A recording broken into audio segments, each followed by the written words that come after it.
This video, we are going to talk about dietary intervention in diabetes. We discussed what is diabetes in the previous video. There are three kinds. Type 1 diabetes, where autoimmune destruction of insulin producing cells happens. In type 2 diabetes, insulin resistance or insufficient insulin production happens. Third, gestation diabetes that develops during pregnancy and it usually resolves once the pregnancy is over. Why nutrition matters? The food choices directly impact your blood sugar levels, insulin sensitivity, risk of complications such as heart disease and nerve damage, and overall energy and well being. The key principles of nutrition are as follows. One is carbohydrate management, focus on quality and quantity, balanced macronutrients.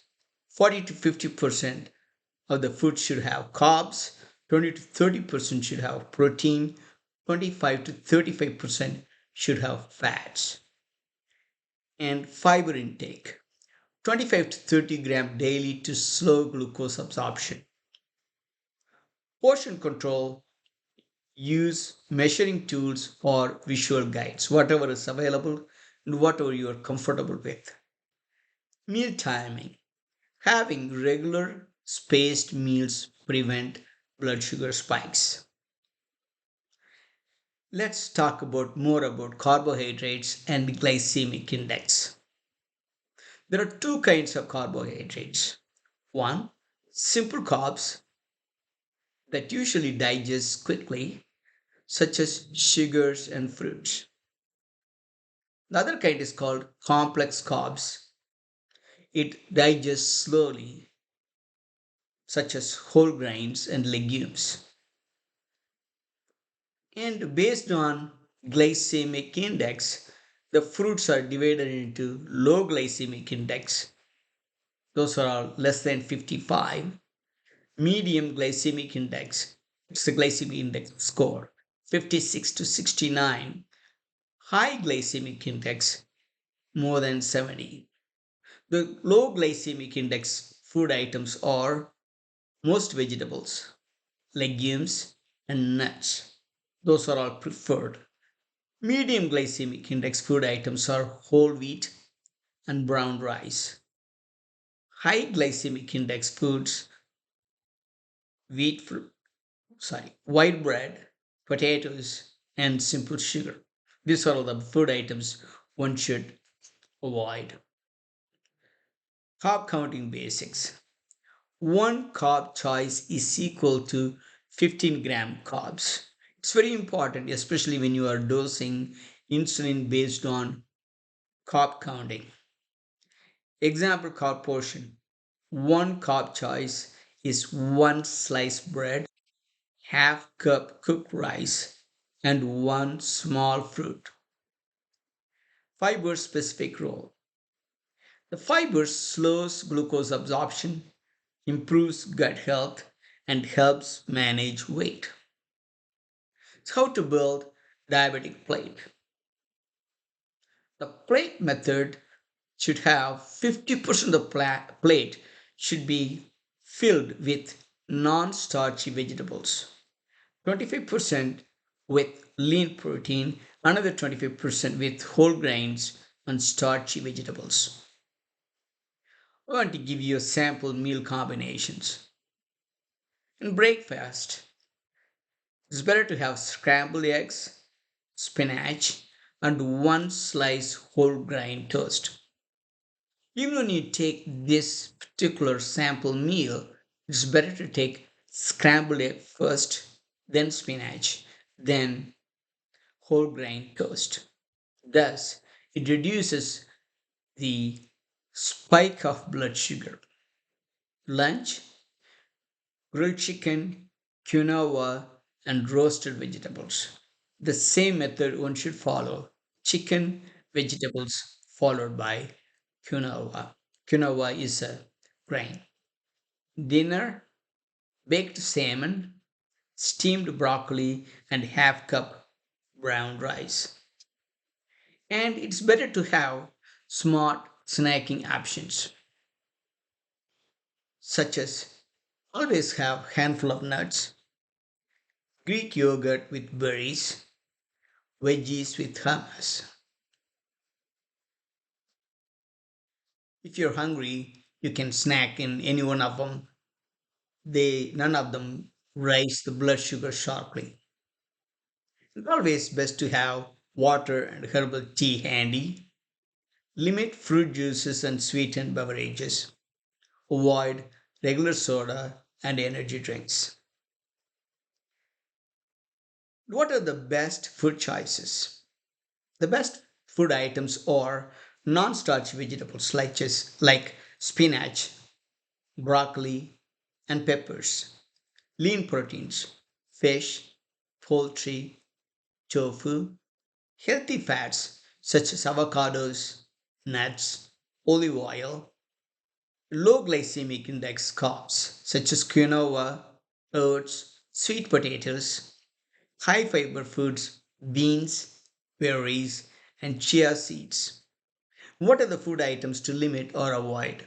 Refined sugars, candy, soda, processed carbs such as white bread, pasta, trans fats such as fried foods, margarine, and high glycemic index fruits such as mangoes and bananas in excess. Special considerations: if you are a drinker, limit alcohol one drink per day for women and two for men. Artificial sweeteners use in moderation.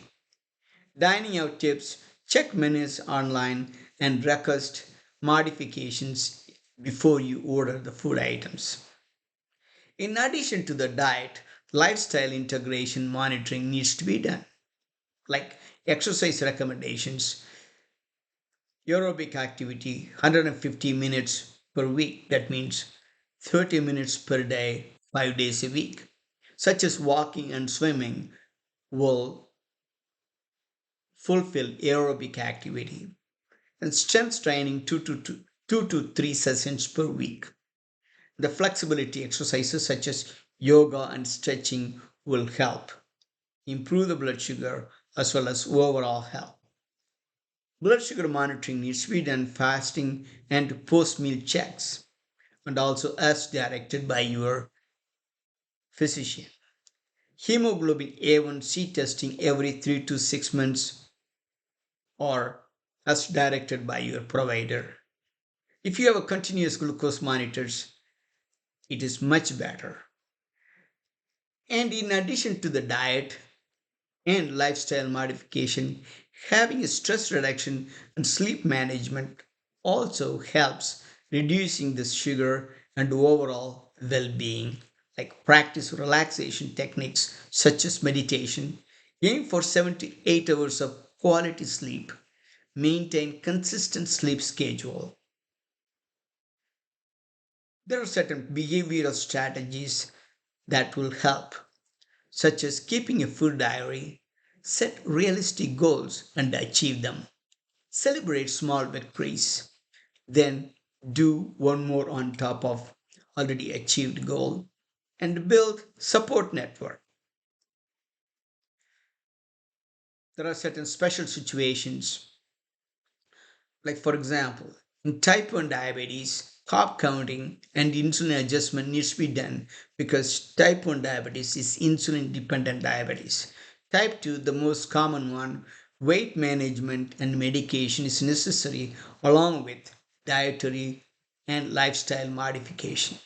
In gestational diabetes, careful carb control and monitoring is necessary.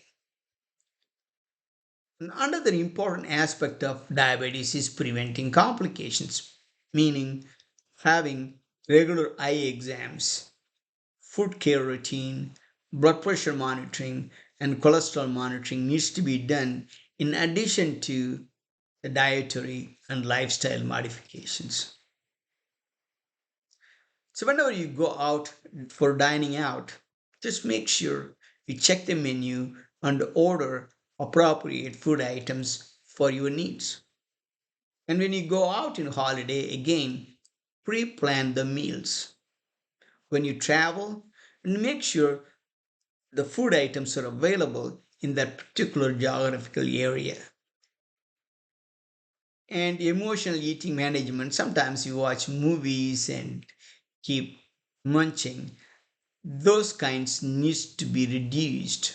Some people, even food reduces stress or stress increases the food consumption. Those needs to be addressed appropriately.